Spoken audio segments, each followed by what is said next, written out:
Welcome to the Upland Nation podcast. Scott Linden here, back in the studio, hoping to help you on your journey to more fun in the field with your dog and with your friends. We'll be talking about those two topics today, as well as what you like to listen to as you're driving to your hunting destination. And the main topic today, I've got so many questions from you over the last few weeks that I thought it was time to address them. Many of them are timely in that they are probably things you should think about or maybe do as you get ready for your own opening day, if it's still to come. I know some of you have been out already. I heard a great dove hunting report. Nato, thanks for sharing that with me. I've heard a number of prairie grouse stories and even a couple rough grouse stories. So, yeah, but if your opening day is coming up, or even if it's already passed, there's something in the Q&A today for you. All right, we're brought to you in part by Sage and Breaker Gun Care Products, Pointer Shotguns, Mid-Valley Clays and Shooting School, TrulockChokes Tubes, MidwayUSA.com, Purina Pro Plan Sport Dog Food, LandTrust.com, and HiViz Shooting Systems. See what you've been missing? Boy, maybe I ought to pay closer attention to that one.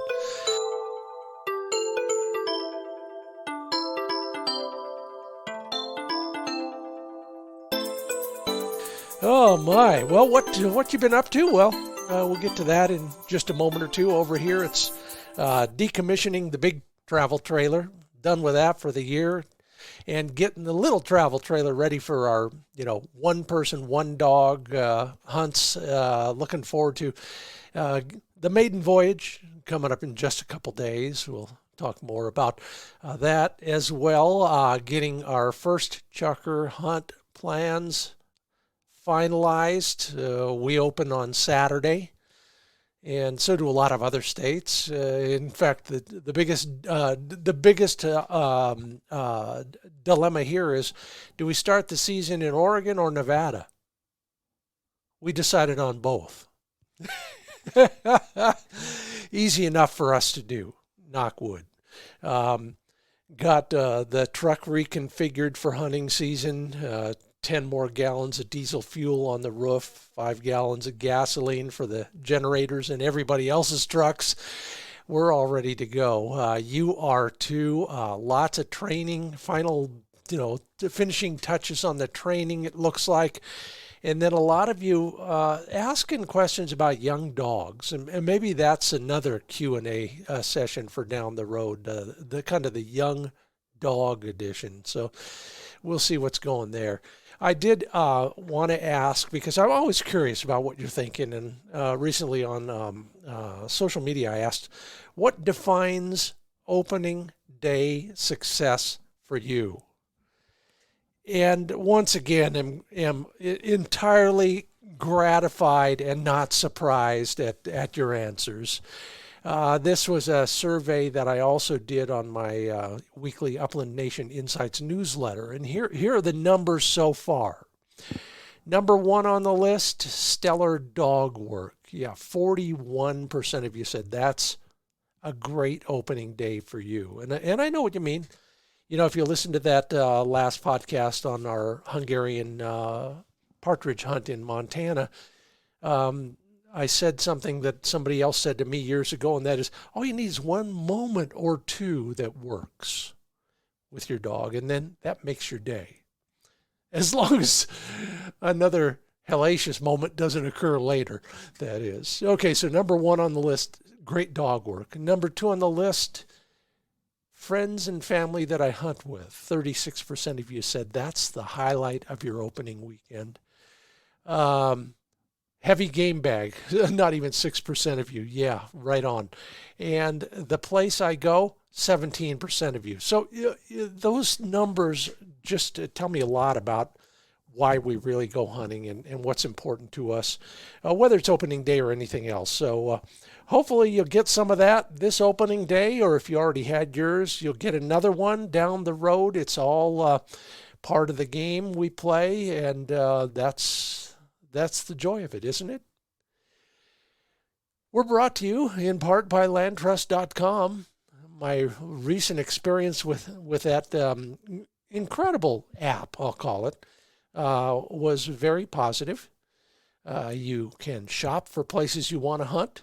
You can choose the places you want to book. The prices are affordable.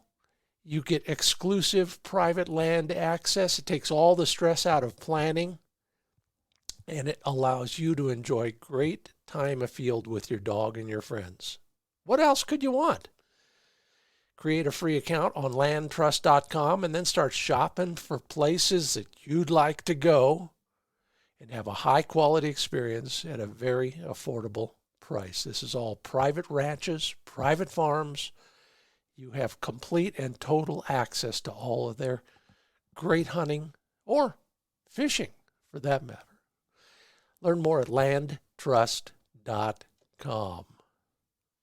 And of course, TrulockChokes.com. They have choke tubes for any shooting activity. Just about wrapping up the dove season almost everywhere, except in California, where you get another 2 weeks coming up. But if you are done with doves, swap out those new Trulock dove chokes and put in your pheasant, your quail, your partridge, your ruffed grouse chokes. They've got something for everybody. The key being high quality materials and very artful and effective engineering. Take yourself to school on choke tubes at TrulockChokes.com, TruLock, TrulockChokes.com.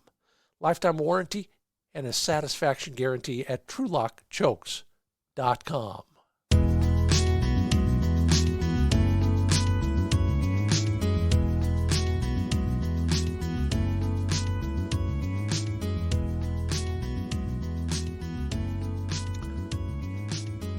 Well, I appreciate the fact you think I might be able to help you by asking questions of me. Most of the time, I've learned this stuff the hard way, and if that saves you from learning it the hard way as well, all the better. So let's just jump in on some of the questions I've gotten over the last few weeks and answer those with my own experience. Ideally, that's the best way to describe the answers you're going to get. If you have a different answer, more power to you. Share it with me. I'm always trying to learn something from you as well. So let's just jump right in. Jeff Araberry asked me about foot care products for his dog. Not for him, he says, just making sure. And he uses Bag Balm, and I got no problems with that. I like that product too. I've got other uses for it as well. But my regimen goes like this, and it's been many, I shouldn't even talk about it, but it's been many years since I've had a serious pad issue while I've been using this. The morning of every hunt, I put Pad Coat, PADKOTE, Pad Coat from Happy Jack. It smells funny. It's purple as all get out. You don't want to get it on anything important because it will stain. But Pad Coat is a mixture of a number of ingredients that I can't even recall, but they're all kind of almost natural ingredients, if you want to use that term, that will prepare the pad for a rough day of field. And it seems to work. And then after every hunt, and then during the week, even when we're not hunting, 3 times a week, I'll put some human product on Flicks pads as well. The one I like, learned it by sheer accident, is ProFoot. That's the brand name, ProFoot Heel Rescue. It's for some reason it works. It's a cream. It's in a pump dispenser bottle, which is what I like most about it. I could set it on the training table and use one hand to do that while I got the dog's foot in my other hand. ProFoot Heel Rescue. Now the key with both of these products is, a lot of times your dog's pad problems are really, on the edges, the nooks and crannies, that little gap between the nail and the pad.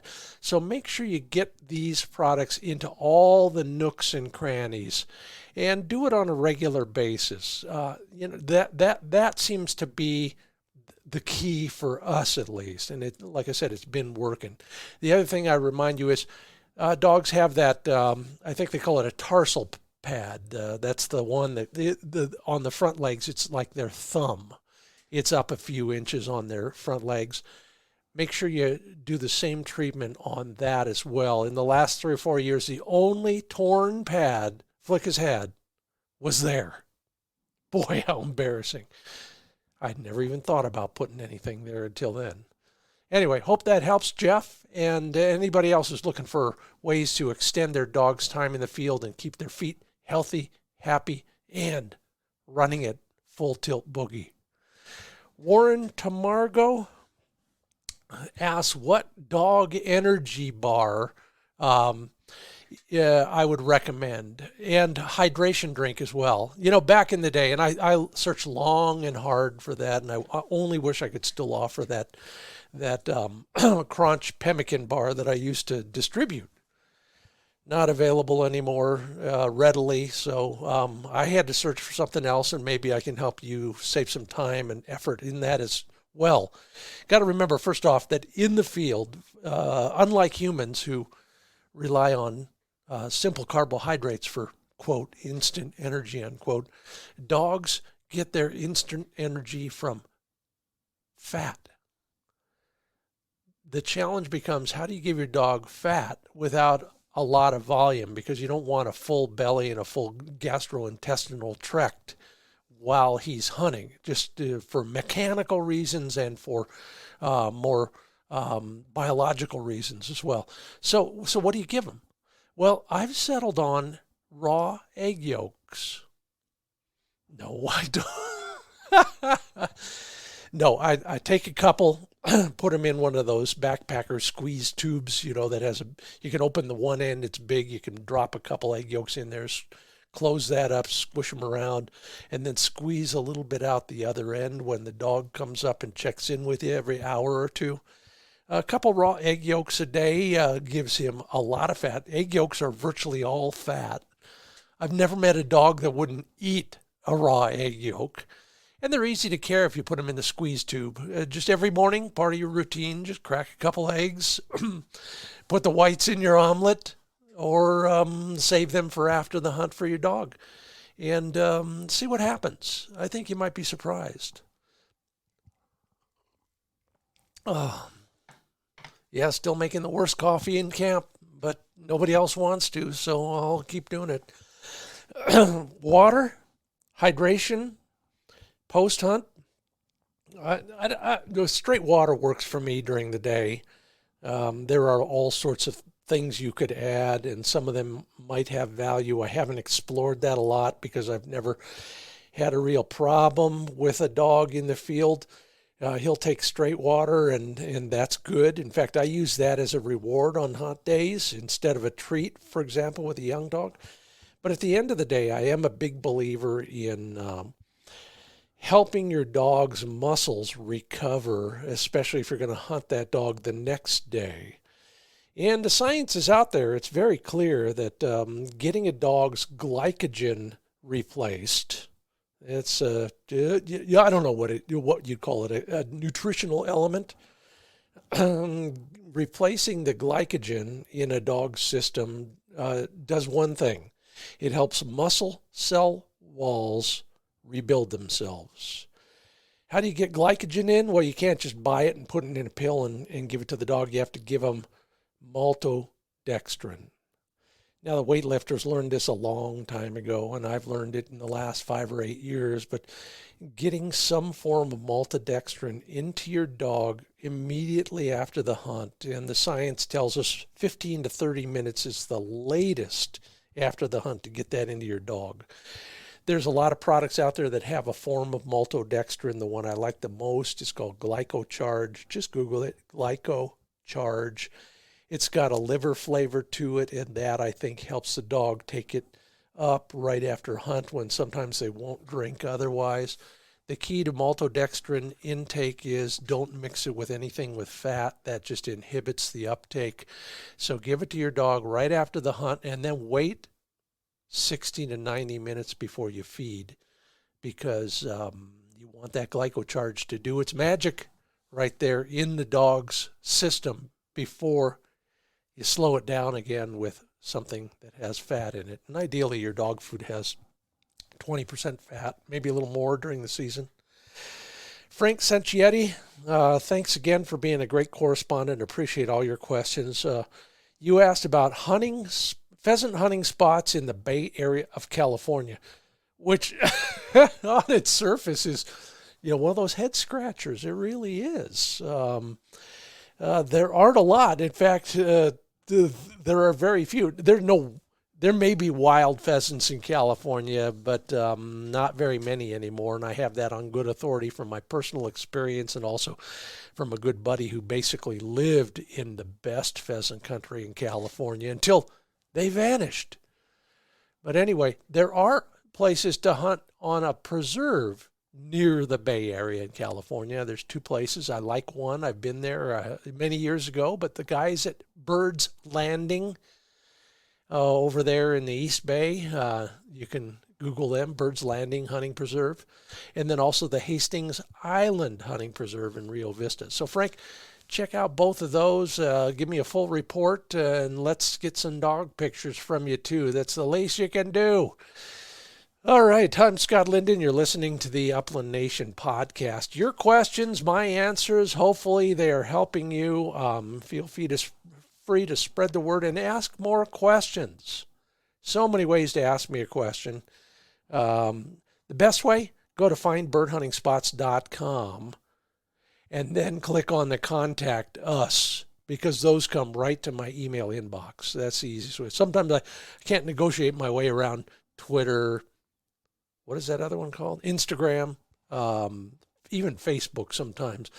I don't get around to those, or I don't know how to get around to them. But anyway, here we are, and I've got a great question from Don Floyd.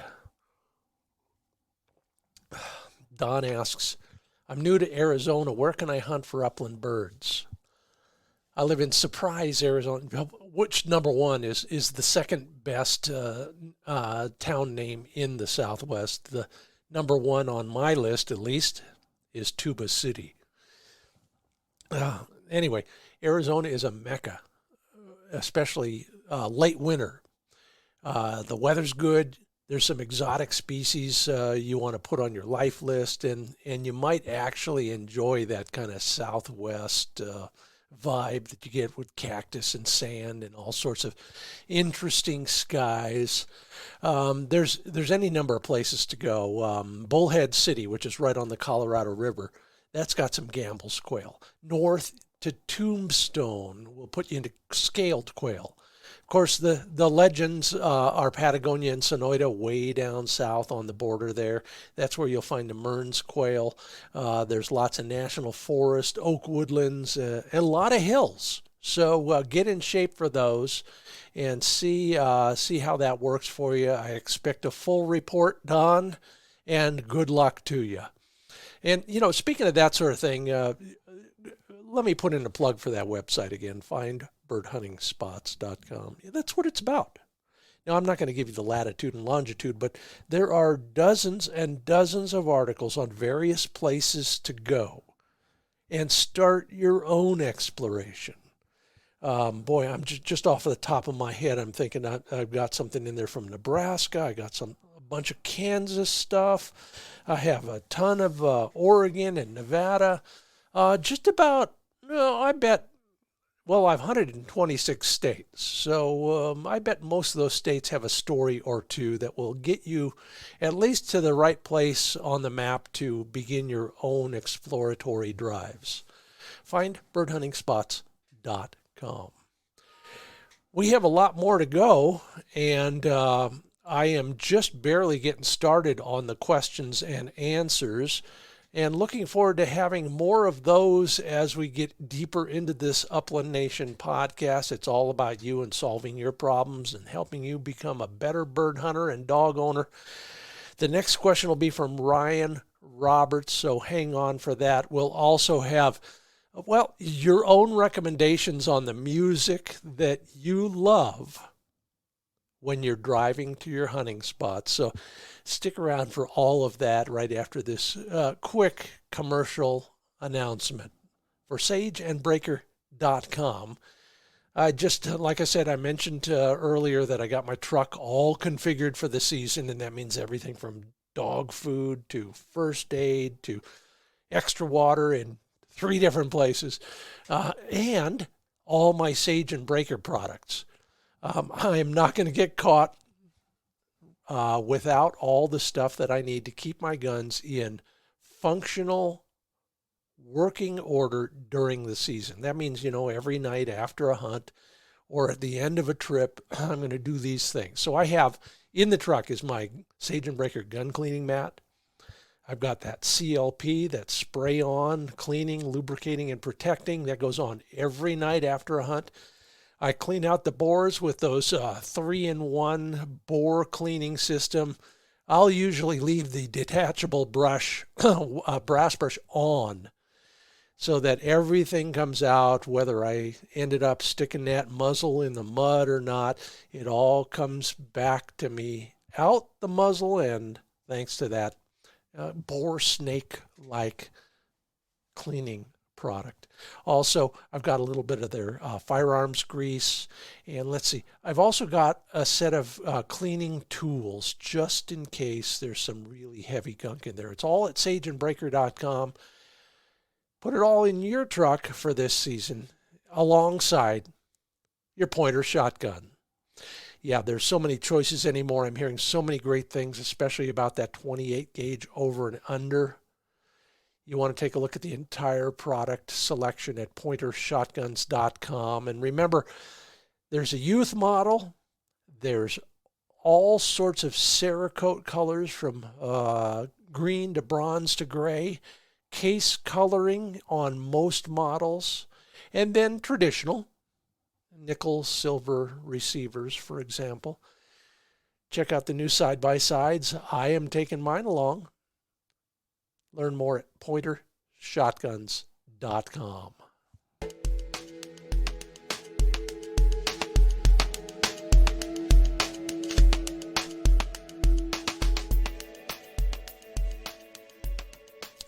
And Ryan Roberts, thanks for waiting. Your question is about a new GPS model. He's seen some of the models I've used on television before and wonders if I'm still using some of those.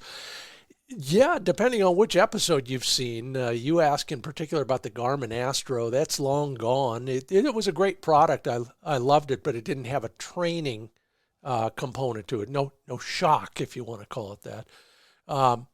I don't use the stimulation very often, but I do like some of the other things I've got now on the Sport Dog Tech 2.0. They were the first people to come out with a GPS collar. Yeah, and they've done nothing but improve it. Thank you, Sport Dog, for coming up with a practical, relevant way to handle your dog in the field. Gives you everything you need. GPS, of course, stimulation, and then 2 things that I'm using a lot now, the vibration component and the tone component. It doesn't have a beeper. In fact, I don't know any GPS that has a beeper, but who needs it? But Garmin came second to the party. They kind of had to work out some bugs there, and those alphas. I hear a few good things, but I've never had the chance to try one. Nope, they just won't. For some reason, they just won't send one my way, and I don't need one. That Sport Dog Tech 2.0, Ryan, ought to do you very well. And I got to tell you, the customer service has been excellent. I've called them with dumb questions, with goofy things that I've done, and they've solved every problem for me right there on the spot. Brad Brandt lives in Wisconsin. Wonders if there are any shooting schools or places to learn in Wisconsin. Yes, and more power to you. Most of you listeners told me that you would be willing to or have already taken a shooting lesson or two. Man, I am a believer. We're going to bring more of that stuff back into play with Dave and Vandy Fiedler from Mid-Valley Clays and Shooting School. But for now, here's my best suggestion, and this works pretty well. The National Sporting Clays Association has a long list of instructors. Many of them are hunters as well, and I think that's the key. When you're taking a lesson, make sure this person understands, well, we got a dog, we got rocks, we got trees, we got... Go to nsca.org and then look for the list of instructors. You'll find somebody nearby who will be happy to help you, and believe me, it will be money well spent. Good luck to you. Chuck Jones is looking for hunting recommendations between Bozeman and Dillon, Montana. Yeah, just back there. And you're going to have a good year. So good luck. I wish I could come back again. I don't know much about the forest grouse near Bozeman. I do have a friend of a friend who does hunt the roughies out that country up to Rock Creek and in that area. Can't give you much on that, but I do know that if you're willing to drive a little bit further east from Dillon to Big Timber, you'll find sharp-tailed grouse and probably a few huns, but mainly sharpies out in that country. And there's lots of block management country out there. Had some great times in that area in the past, and I'm sure you will too. So just start doing your homework, Chuck, and you'll find something out near Big Timber, Montana, which, by the way, is ironic. I've never seen any big trees out there. Rod Scott, thank you for the compliment, Rod Scott. Appreciate that. You're shopping for a new hunting vest or backpack. Rod is, you call yourself narrow-framed. Maybe I'm going to call you average height, but man, I wish I weighed what you weighed. And you're targeting roughies with some pheasants, so you walk several miles from a vehicle, and I think that's the key point. You need to carry water, shells, first aid, blah, blah. We all need to do that. And you've looked at some of the backpack styles that may serve you well. I understand all of that, and I am with you on that. As you all have heard, I've consulted on 6 different vest designs over the years. I think most of them will serve you right if you just stick to a couple things. Number one, adjustability, especially considering your svelte physique. There are a number of manufacturers who will accommodate that in several ways. A couple of the guys I like right now are Hunt Ready and Final Rise. There are other things that are important as well besides fit, and those guys will help you with fit right on the phone before you even send any money, so remember that. The key to a long hunt is water capacity and where it rides, and then how it rides. So look at that. I like it up high, just like the old days in the backpacking world. You want your heaviest stuff up high and as close to your back as you can. So look for that. And then the other thing that I am still working on with everybody in that world is that water and all other heavy weights need to be attached firmly and directly to the hip belt. The hip is where you're supposed to be bearing most of the weight. So look at the designs, see if you can figure that out. Again, my friends at Hunt Ready and Final Rise are the guys who are doing it best right now. They'll work with you on all of those things. The other thing I'm enjoying is watching, how they evolve. So learn more about them, and good luck. I bet you'll find one that'll work for you. John Caffey is going to Tucson, Arizona. Yeah, great place. Boatner's Store, the coldest beer in town. We used to go in there after painting houses all day in the summer. 33 degrees inside the beer cooler. And they'd let you just hang out there. They know what we were up to. We'd buy something, and everything would be good again. Anyway, John Caffey wants some desert quail hunting recommendations.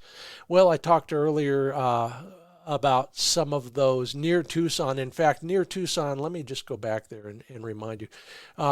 Wilcox, the town of Wilcox is east of Tucson, and it's got some scale quail hunting around the Steel Hills and Allen Flat areas. So if you're in that country, that's an easy drive for you. if you want to go further south, and Tucson is kind of the jumping off point for all that Patagonia and Sonoyta area, check out my friends at Border to Border Outfitters if you're looking for a guide. Dave Brown Outfitters also, he's based in Patagonia part of the year. The other thing, and just because a lot of people have asked me this in the last few weeks, I want to go to Arizona and hunt quail in October. Well, it's so hot. And in fact, a lot of those guys down in Patagonia and Sonoyta, that great Mearns and Scaled and Gamble's quail country, they don't even start hunting until December. The pro guides are working elsewhere until then. That's how hot it gets down there. So be careful. Take care of your dog. Try some of those spots. Troy Swift wants one of my secret spots in the Great Basin out here in the West. I would suggest all of you take a look at that Gun Dog magazine article I wrote last September on the Great Basin. It hits a lot of those spots.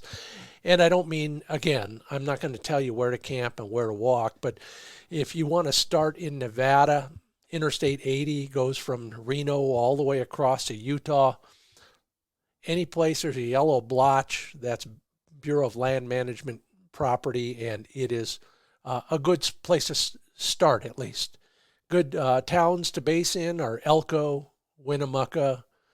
If you want to go a little bit further north from there, then you can take a look at some of the little towns along the Oregon-Idaho border or the Oregon-Nevada border.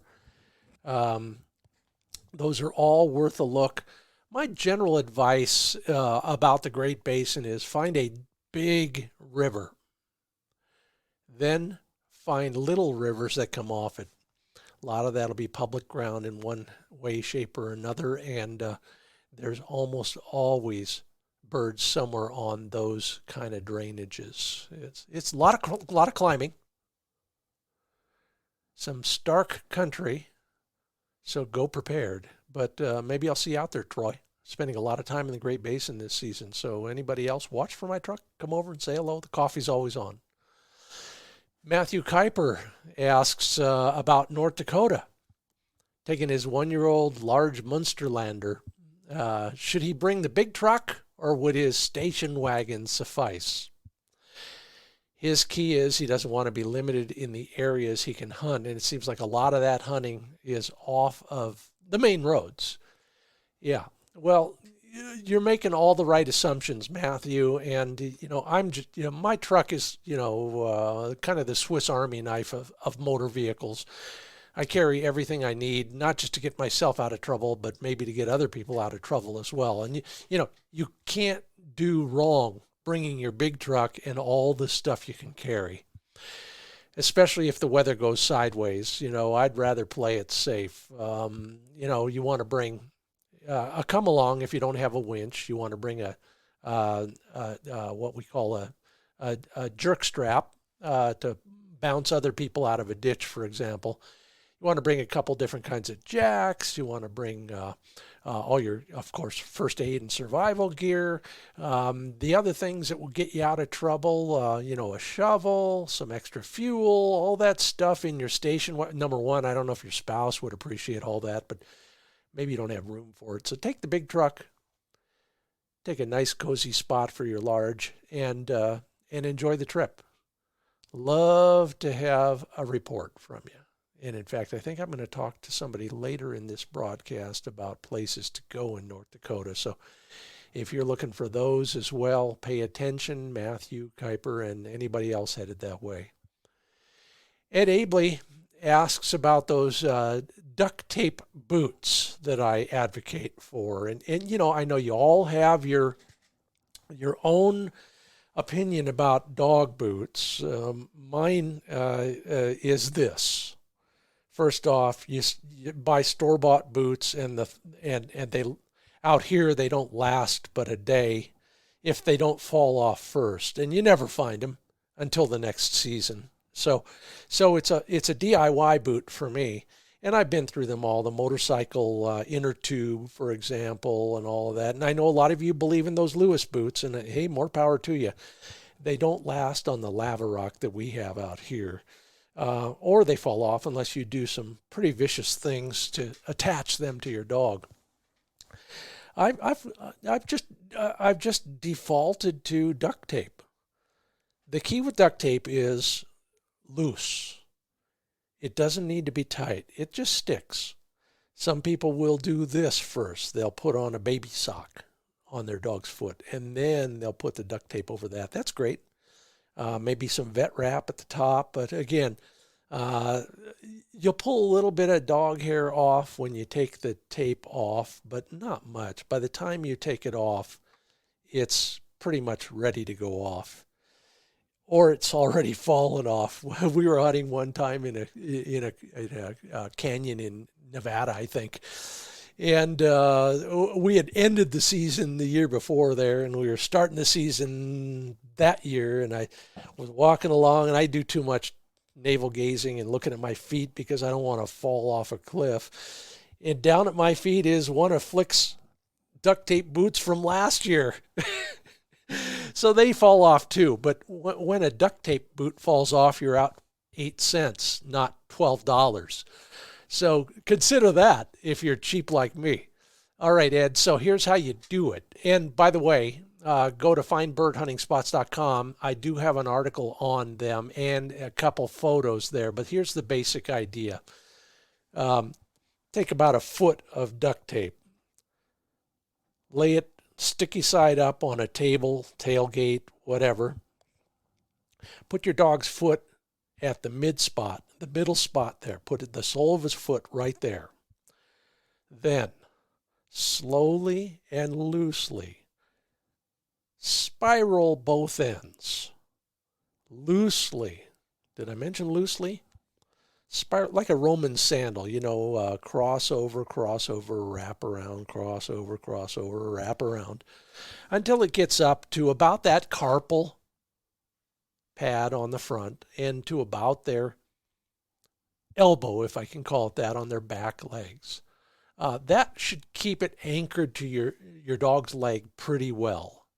It'll fall off eventually. If it doesn't, it's pretty easy to remove afterwards. Yeah. Keep it loose. Your dog, if he's never had that kind of thing on before, is always hilarious. They do lose a little bit of traction, so you want to practice all this. You don't want to do it right before your first hunt of the year with a dog who's never experienced it. Anyway, there you go. Duct tape boots, my choice for all sorts of reasons. My CPA and my bookkeeper appreciate it as well. George Quinlan, thank you so much for opening my eyes to so many things about dog behavior.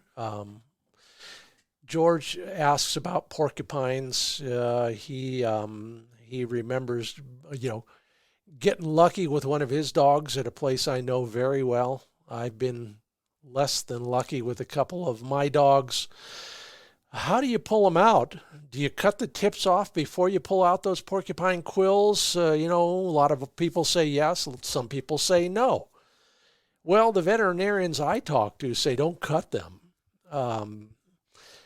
I see one practical reason not to cut them. As you well know, they're going to work their way further and deeper into your dog.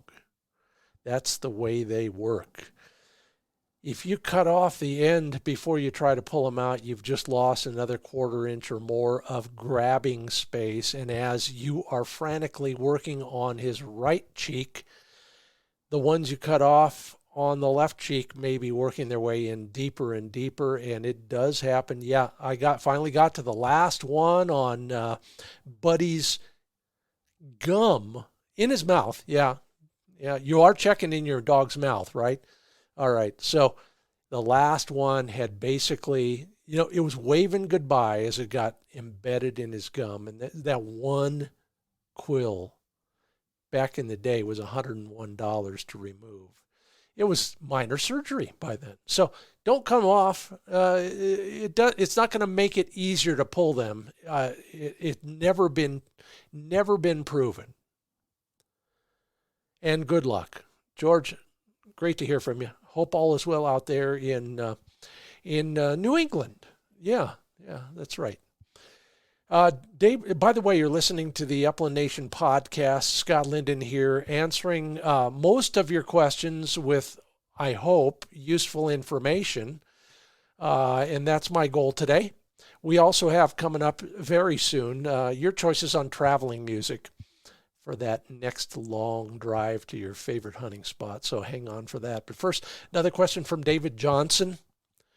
He has a young male wire hair, running hard and well. Is there a supplement you might recommend to keep condition on a young, hardworking dog? Yeah, boy, I tell you, I was a little bit worried about Flick going into that first sharp-tail and Hungarian partridge hunt we did this year. He was, you couldn't very well see his ribs unless the light was right and the planets were in alignment. And I don't like that. I like a dog to be relatively svelte, relatively trim, even going into the season. Well, in one day, all that changed. I mean, he burnt so many calories over the course of that 3-day hunt. It was unbelievable. So I do this. That's the miracle of dogs. They will burn calories so fast. And if you're like me, you don't feed in the morning of a hunt, so the dog's already behind by 50% at the end of the day. So here's what I do, and you can consider this as well.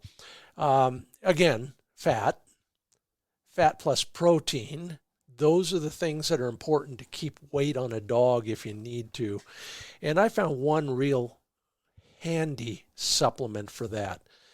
It's called Gainer, and it's from Elements Nutrition. So if you just go to elements.dog, elements.dog is where you'll find the entire selection. The one I like is Gainer. It's powder. You can put it on your dog's food. I haven't met a dog that won't eat it right up. And in fact, it might even encourage a picky eater, a hard keeper, to eat a little bit more. I also feed a little bit more, but not too much more, because a dog's GI tract can only handle so much. Feed a high quality food, add some Gainer to it. That's what I do. It's probably the most healthful way to keep your dog's condition up. Jim Anderson is asking me about the right places to go in North Dakota. And I mentioned that I was going to talk more about that. I love North Dakota. It's South Dakota without all the crowds. You got to work a little harder because not many people go there. And the hunting infrastructure, the economy, is a little less developed than it is in South Dakota, but there's still incredible places to go, and also other neat stuff. For example, Theodore Roosevelt National Park. If you're up there, make a side trip. It's a one-day trip, but it's worth it. Okay, so you're looking for South Dakota hunting destinations from Alabama. Wow. Good luck to you. I would start with Mott, M-O-T-T. It was a running joke for a while, and then I went there. Yeah, they've got their own version of a walk-in program, and it's pretty good. And that's where you'll find pheasants, and if you're in the right place, sharp-tailed grouse, especially south. I think it's south of Mott, yeah. So watch for all of that. And then, of course, Dickinson is the most well-known pheasant spot in North Dakota. Had some incredible times there in a blizzard. Out of one thicket jumped the fattest whitetail buck I've ever seen. He jiggled when he ran off. And then there's the Enchanted Highway near Regent, right in that same area. You're driving down the road going from Mott to Dickinson or wherever, and there's an incredible collection of metal sculptures along the highway. All fun, all beautiful, and hey, the hunting's pretty good too. Oh my, Mike Palmer, thank you for sharing what you shared with me. I won't go into all the details there, but Mike, I know how that works. And the upshot of your question, do you ever do any shows where you hunt without a dog? No, I don't. I've seen some of those, and based on what we talked about earlier in the podcast, that's why we go hunting in large part. Yeah, there are other things too, and in fact, that's the other part of your question I'll get to in just a moment. But No, for me, it's all about the dog work, and I think that's what people like about Wing Shooting USA, my TV show, or anybody else's for that matter, or just going with anybody, period. So um, if you don't have a dog, and I understand, or you don't have a hunting partner, and that's part two of your question anymore, I got some suggestions for you that'll put you back into the swing of things on both those. Pretty simple, too. And you're doing a good turn. Join a dog club, NAVHDA chapter, NASTRA, whatever it is. Help out. Find one that does regular training days, has some events, maybe has hunt tests or trials that you can pitch in and help out at. All of those things are going to put you, hey, right back into the mix with people who are looking for hunting partners and looking for people who have dogs already. Yeah, the running joke with a lot of people is the key to this whole game is find somebody with a good dog. Then you don't need one of your own, and to a degree it's true. And when you're ready for a new one, you'll probably also be able to find somebody who's willing to recommend a breeder, or they have a litter on the ground or whatever. So pay your dues as a volunteer with one of the dog clubs in the area. Go to the events, pitch in. Somebody's going to sidle up to you and say, hey, what are you doing next Saturday? Especially if you bring the coffee, if it's better than mine. And it'll be good therapy for you too. Mike, I wish you the best. I know it's a challenge. So get back into it, and that is one way to do it. You're listening to the Upland Nation podcast. We have your favorite traveling music and a recommendation in that world as well, if you're like me. So stick around for that right after this. For HiVizSites.com. Yeah, see what you've been missing. Now, we all have our own styles, but all of them, when we're shooting, rely on some relationship between the muzzle and the target. Now, ideally, everyone will tell you, no, it's subconscious. You don't look at the muzzle. You don't look at you still want to, in the back of your head, you want to know where it is. Well, that's what a HiViz sight can do for you. That's why their original equipment on Smith & Wesson, Benelli, Browning, Remington. Learn more about them at HiVizSites.com. That's HiViz sites.com. All sorts of simple, hey, if I can install one, you can install one. Most of the time, it's a stinking magnet. Anybody knows how to work one of those.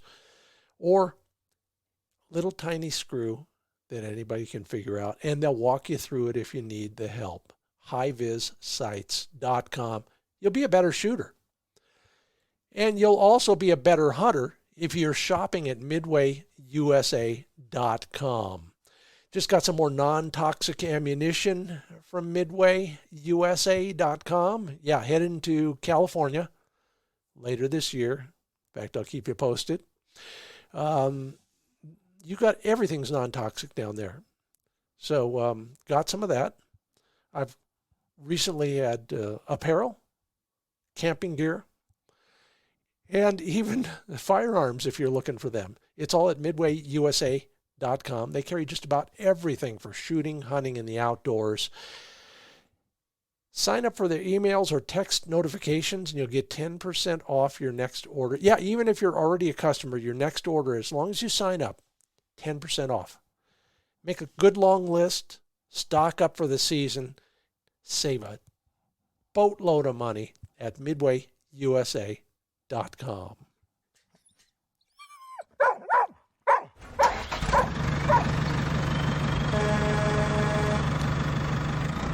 Yeah, so I asked on Facebook recently, and I put, I like him.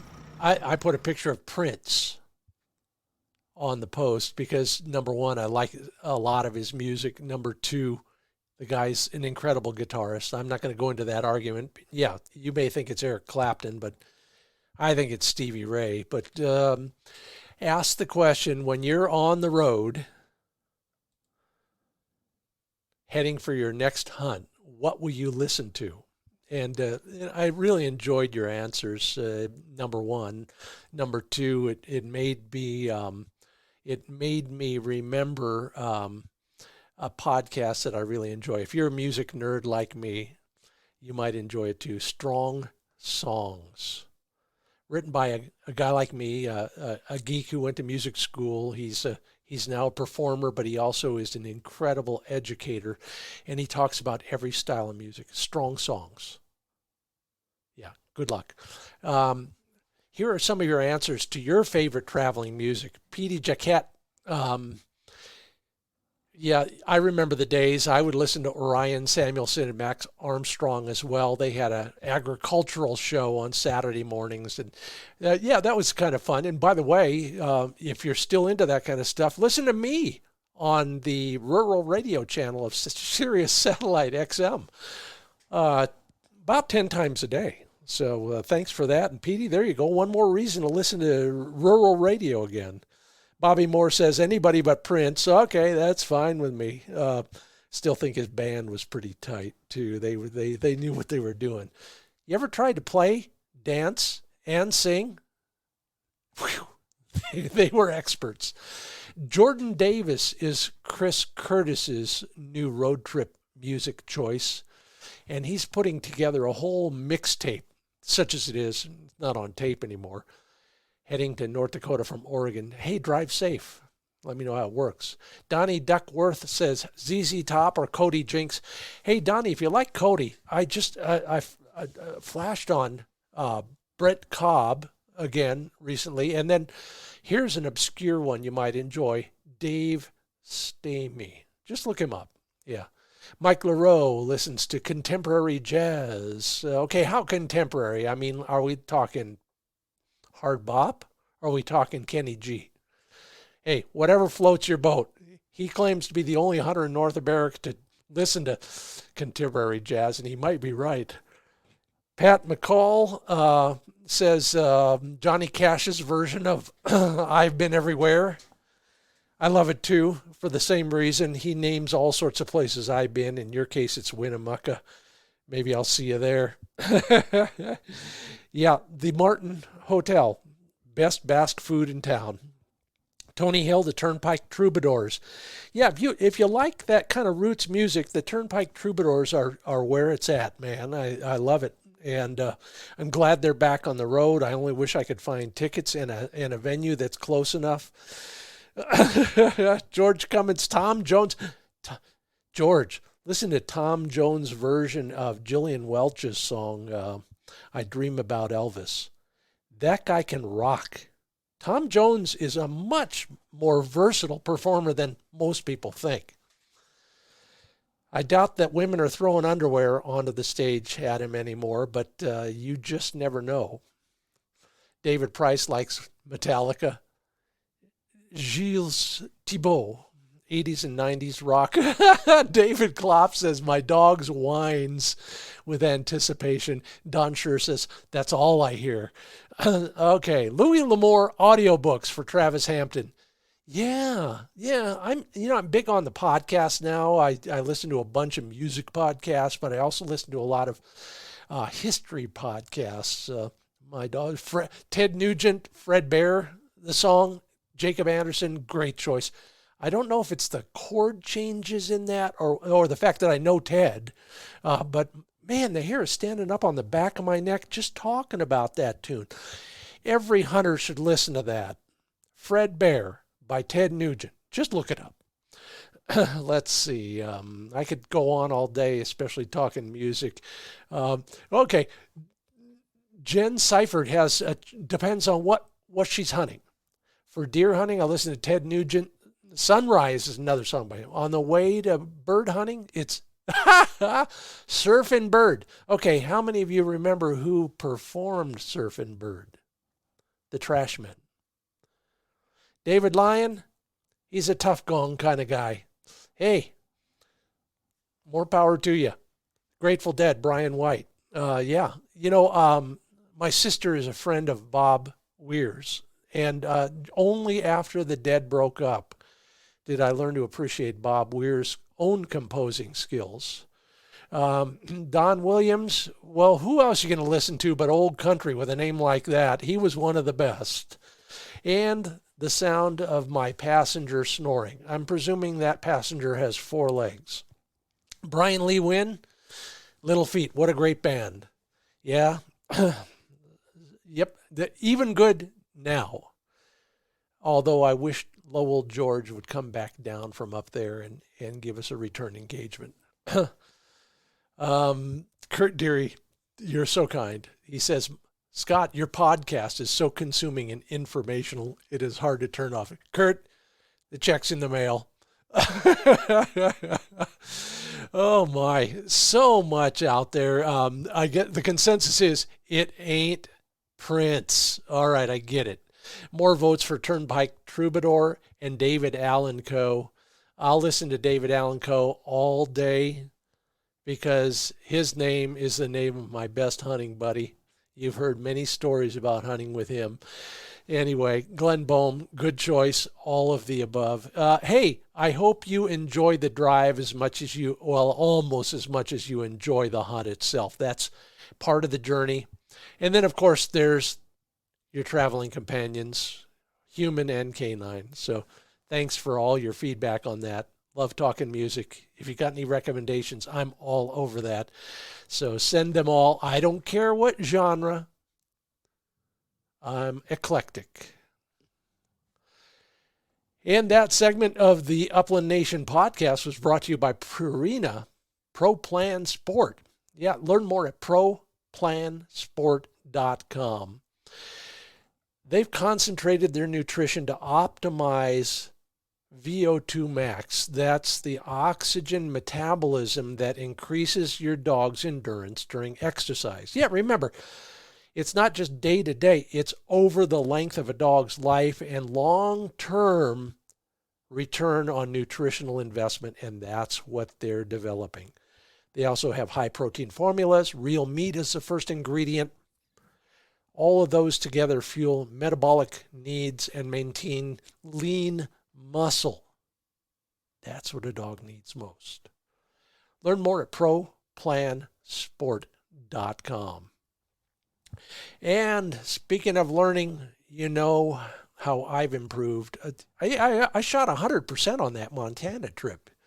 And I lay a lot of the credit into the hands and laps of the folks at Mid-Valley Clays and Shooting School. If you're anywhere near Western Oregon and you got a little time, take a lesson from Dave, Vandy, or any of the other hunting instructors there.